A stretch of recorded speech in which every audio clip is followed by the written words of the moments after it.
Diffusion, the international science radio show. We have a bouncer on the doors of perception.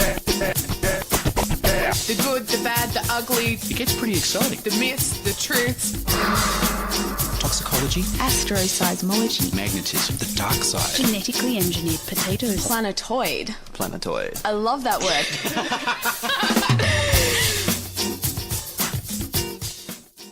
Hello and welcome to Diffusion. Sit back and relax while we program weird and wonderful science directly into your circuits. I'm Ian Woolf. On this edition, David Hinwood designs robots to combat fabric waste. But first up, here's news of anti-aging fruit and smaller smart dust.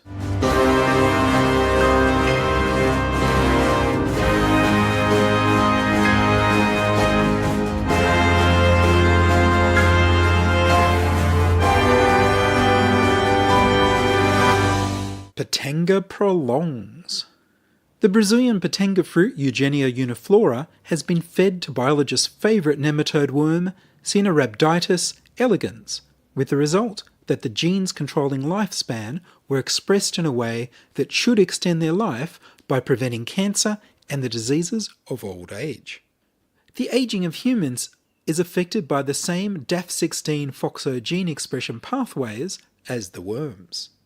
The paper doesn't say how much the lifespans of the worms were extended. The fruits are cherry-sized and look like little Chinese lanterns. They vary from red to very dark, almost black-purple. Previous studies have shown that the leaves of the pitanga fruit tree have anti-inflammatory, anti-diabetic, anti-malarial and anti-leishmania properties. The researchers from the Federal University of Pampa and the University of Campinas in Brazil fed an extract of the fruit to the nematode worms and performed various stressing experiments that mimic aging. Oxidative stress has been proposed as one of the main causes of aging and has been implicated in the development of many diseases. Oxidative stress is when there's an imbalance between free radical molecules that have free electrons that can quickly cause harmful chemical reactions and antioxidants that protect cells by binding with the free radicals before they can cause damage. The researchers caused oxidative stress to the worms by exposing them to hydrogen peroxide and jugalone, the brown dye in henna. The worms were harmed less by the oxidative stress and more easily able to heal from oxidative stress when they'd been eating the pitanga fruit extract. They found no toxic effects at all. The researchers were able to observe that the worms express more of the DAF16 FOXO genes that have been found to slow down aging.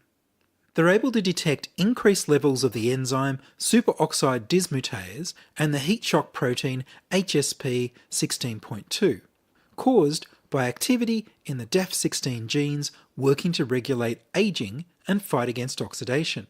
When they gave the same pitanga fruit extract to knockout worms that had the DAF16 genes removed with CRISPR, the worms didn't increase their levels of superoxide dismutase and heat shock protein HSP 16.2. This strongly suggests that the benefits of the fruit are from its action on these DAF16 genes. The researchers speculate that the chemical that makes the fruit purple, cyanidin 12,3-glycoside, is the source of most of the benefits because it's a strong antioxidant. But they will be conducting more research to find out for certain. In the meantime, they encourage people to eat more pitanga fruit. I'm still waiting for my little potted pitanga tree to flower so I can try the fruit. The paper was titled Purple Pitanga Fruit, Eugenia uniflora L, protects against oxidative stress and increases the lifespan of Caenorhabditis elegans via the DAF16 FOXO pathway and was published in the journal Food and Chemical Toxicology. Smart dust has shrunk. Back in January 2007, I reported on tiny robots the size of fleas that were fitted with sensors and networking components so they could share data and computing resources. And they'd been given legs so they could walk and even jump around like fleas. The joke was that they were more like smart gravel than the smart dust they were trying to be because they had to be big enough to contain a battery. 12 years later, these robots have now been shrunk to the size of actual dust. They're closer to smart dust. Smart dust is the ultimate evil genius tool. Smart dust has sensors for light, heat, sound, and chemicals. It communicates by radio with other specks of smart dust to form a distributed computer network. Smart dust can be used to track people in natural disasters, to gather environmental data such as sniffing out pollution in difficult or distant environments, inside the body, and for all manner of scientific and surveillance purposes. Naturally, the microelectromechanical systems of smart dust are solar powered. Clouds of smart dust could be genuine cloud computers. The latest smart dust is made of silicon, which lets researchers leverage all the years of work on silicon chip manufacture. We already know how to build all kinds of sensors and radio transceivers right into silicon. The Cornell University researchers put layers of platinum and titanium on a tiny silicon wafer which will flex when a current is applied. This tiny motor can move the legs of the robots, which are only 100 atoms thick. Instead of batteries, the tiny robots have solar panels on their backs that are powered in the lab by shining laser light on them. These robots run on a fraction of a volt and consume only 10 billionths of a watt of power. They can make 1 million micro robots from just 10 centimetres or 4 inches of silicon wafer. The robots' bodies are built on a super thin rectangular skeleton of glass, topped with a thin layer of silicon onto which researchers etch the electronics control components and a few silicon solar cells. The robots are tiny enough to be injected into the body in a hypodermic needle, but they can't swim yet. And they need a source of power that isn't light. Magnetic fields or ultrasound waves might be the solution for powering the robots inside the body. Robots that can swim could travel through your bloodstream, healing injuries, killing cancer, or mapping the connections in your brain. The research was presented at a meeting of the American Physical Society in Boston in March 2019 with the title Fabricating Autonomous Machines for the Cellular Scale.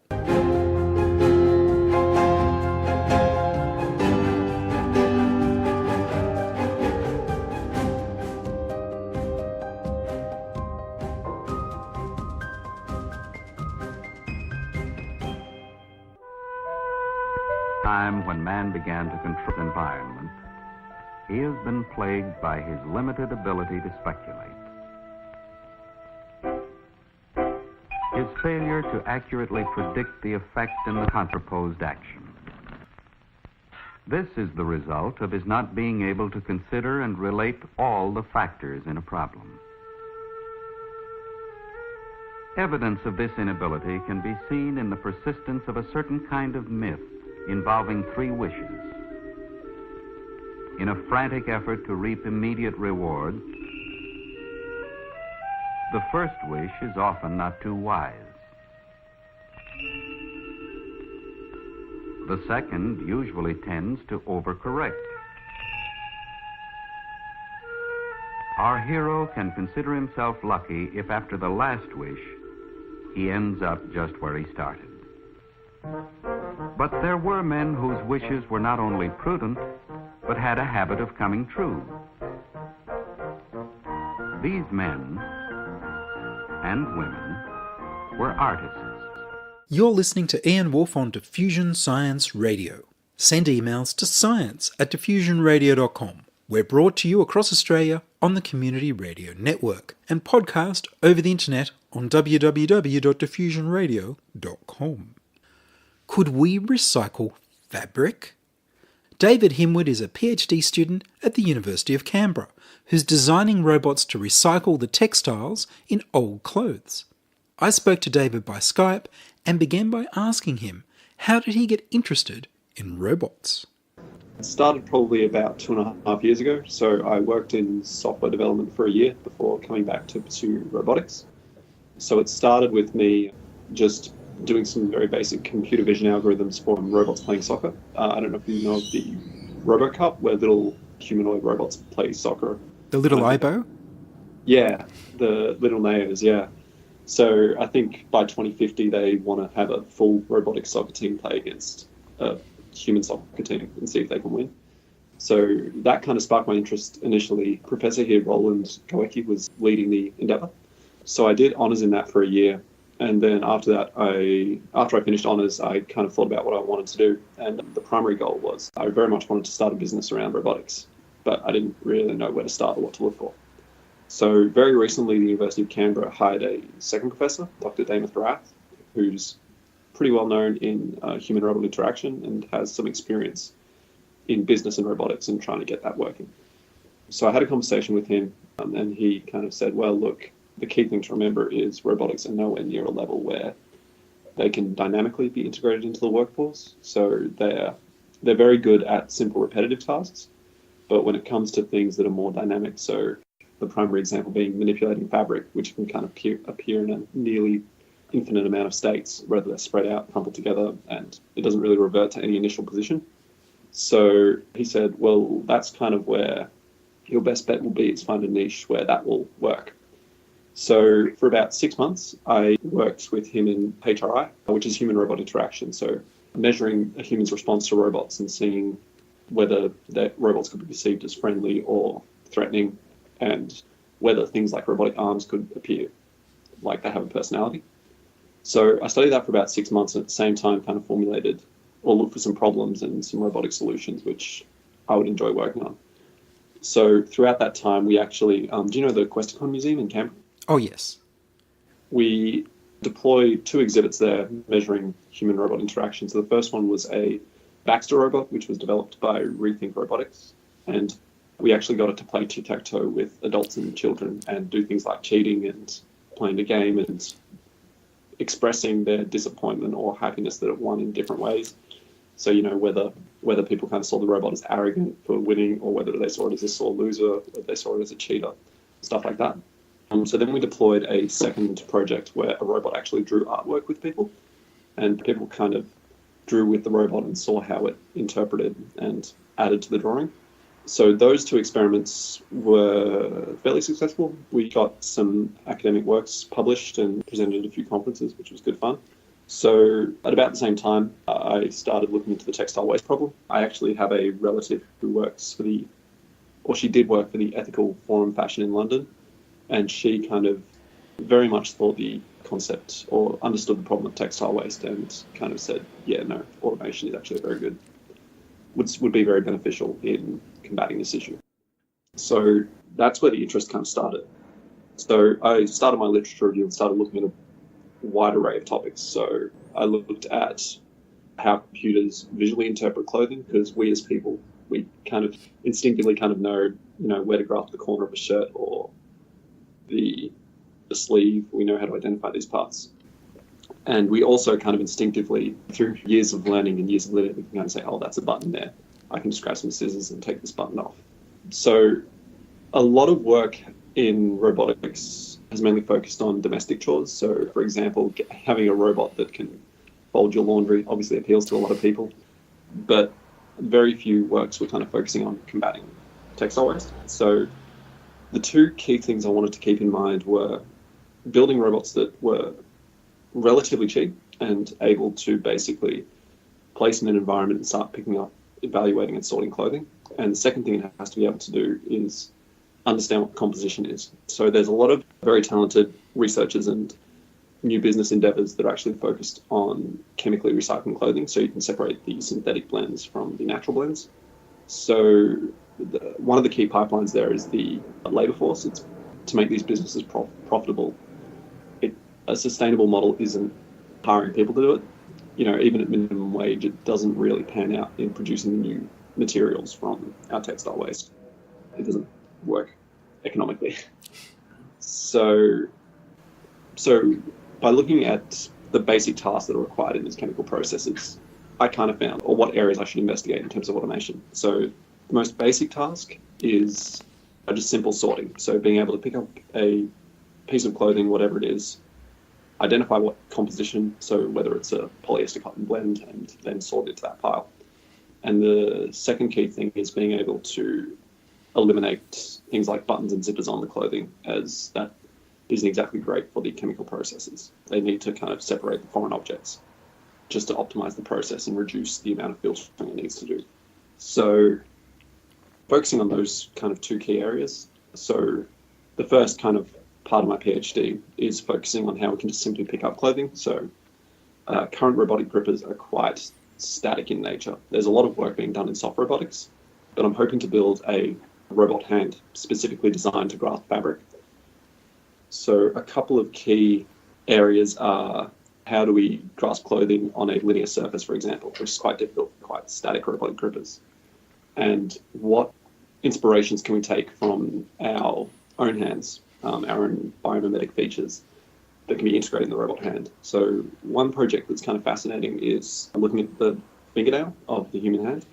So we actually adjust the amount of friction we apply on an object when we use our fingernail in a variety of tasks. So a primary example is if you just run your soft fingertip across a table, it's quite smooth. When you run your fingernail across, it's also relatively smooth. But when you actually put both your fingertip and your fingernail on a surface, you significantly increase the friction factor. So you can easily pick up cloth.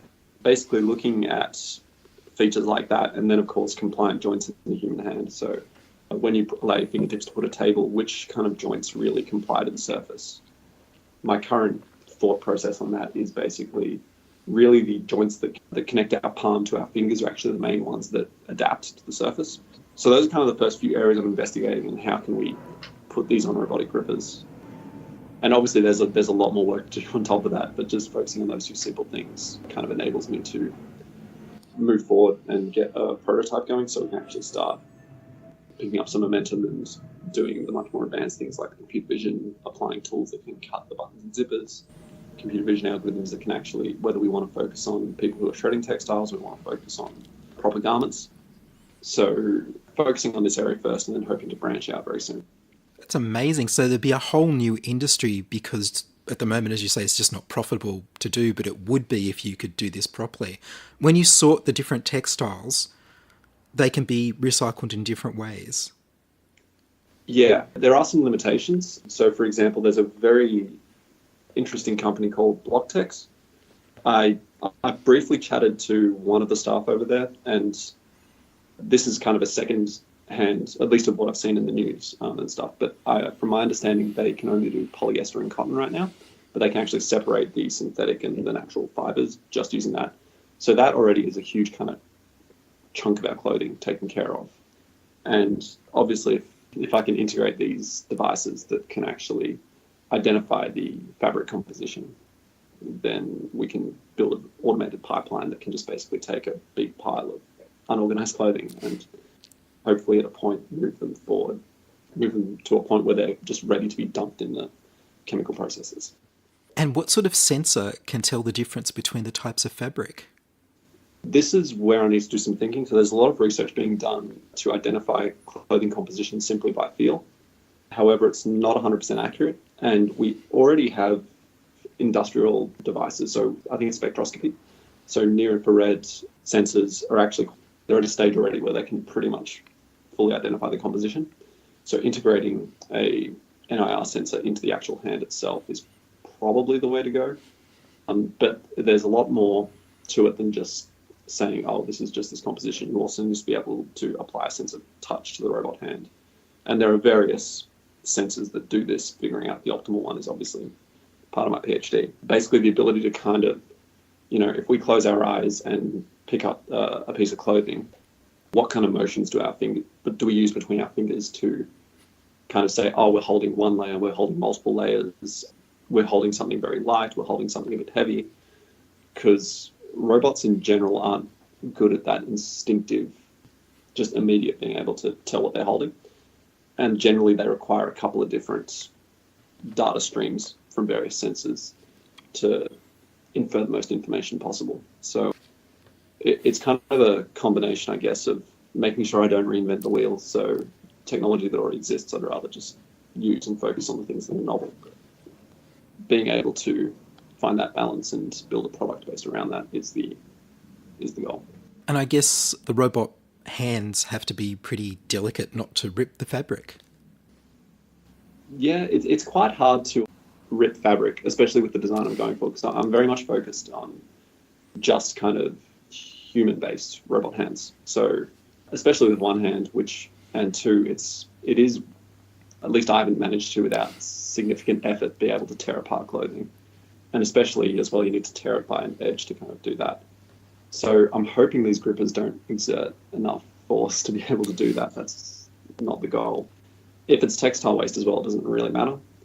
But really difficult part, because that's just obviously just grasping and just sorting. The really difficult part is going to build something dexterous enough that's able to actually remove the buttons or zippers from the clothing. So whether we use some kind of saw or whether we use some kind of like scissor-like effector I think that's going to be the main pipeline or the main difficulty. And so how much of this is hands-on in the lab and how much of this is you planning it all ahead? I'm hoping, in a PhD, you've got your lit review stage, which is a lot of lying on a couch and reading papers, but I'm very much hoping I'm towards the end of that progress. And obviously I have to keep reading as you go through. But I've bought a variety of sensors to test and see which ones result in more optimal grasping.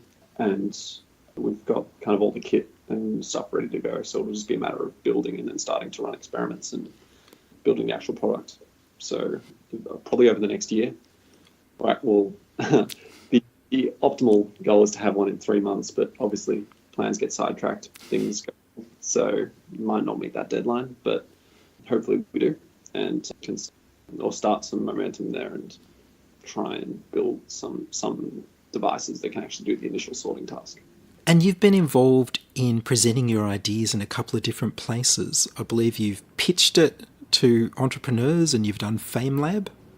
Yeah, I still need some practice at pitching, but presented it, to quite a few people, talking to businesses. But with robotics, there's a lot of doubt around it, and very justified doubt, because there's obviously been a number of robotic endeavors which have, gotten some momentum, built some prototypes, but then they've reached kind of a peak at which people lose interest. I'm very much hoping to start a series of basic steps and just move my way forward independently. So once we can, which is a big part of where human-robot interaction comes into it. So if you can kind of get humans working on one side of it, even if it's not profitable, and then just at the very least doing the steps the robots can't do, and then get the robots to do the next steps, and then slowly but surely build our way into automating the entire process. Hopefully I'm very much wary of the perception around robots and stealing jobs. So, but truthfully, this just isn't an industry right now. So, at least in my opinion, best case scenario, we create a few new jobs and over time slowly automate them. If they're jobs that don't exist now, even creating someone short term and then slowly removing them, I don't think people can complain too much. So, well, surely there's got to be some interest in the fact that you're making possible recycling that isn't happening at the moment because it's not profitable. Yeah, it's a very easy idea to sell, which I guess is quite lucky, but kind of pitching an idea is only get you so far. At the end of the day, you really need something physical and something working to kind of prove that this is possible. Because at this stage, obviously, we don't even know if it is. It's just a concept. The work of my PhD has indicated that it is possible. At least I'm hoping it's possible. But the key step from here is getting some prototypes and demos up and running. I think so. I think once you can show your robot doing its thing, people will be very excited. Yeah, it's in the previous work we've done. Yeah, that's kind of the way it's gone. Hopefully, utilizing robotics, we can start endeavors which previously were not possible while creating a better future for our planet. Well, David, thank you very much. No problem. Thank you for talking to me. That was David Hinwood, PhD student at the University of Canberra, talking about designing robots to recycle used textiles. And that's all from us this week on Diffusion. Are you a scientist, artist, biohacker or maker who'd like to be interviewed about your work? Would your company like to sponsor Diffusion? Do you have a science outreach grant that you should tell me about? Send your contribution, opinions, helpful suggestions and donations to science@diffusionradio.com. That's science@diffusionradio.com. Please like the Diffusion Science Radio page on Facebook and rate us on iTunes. Tell your friends. Follow me on Twitter @Ian Woolf. The news music was Rhinos Theme by Kevin MacLeod of Incompetech.com. I produce Diffusion, which is broadcast around Australia to 28 stations on the Community Radio Network, including 2RBM in the Blue Mountains of New South Wales, 8CCC in Alice Springs and Tennant Creek, 2MVR in Nambucca Valley, 3MBR in the Mallee Border districts of Victoria and South Australia, City Park Radio 7LTN in Launceston, Tasmania, 2XXFM in Canberra, and my local station 2RDJ in Burwood, New South Wales. Diffusion is syndicated globally on the National Science Foundation's Science 360 internet radio station and also on astronomy.fm. Subscribe to the podcast on the Diffusion website, www.diffusionradio.com. That's www.diffusionradio.com. Check the website for links, photos and videos about this week's show. If you enjoyed the show, you can explore more than 950 previous episodes archived on diffusionradio.com, where the shows are labelled by keywords so you can focus in on the stories you want to hear. Support the show at patreon.com/diffusionradio. Make a donation through paypal.me/Ian Woolf. Subscribe to the Diffusion YouTube channel at youtube.com/c/diffusionradio. I'm Ian Woolf. Join us inside your audio device of choice for more science wondering next week on Diffusion Science Radio. Science is fun.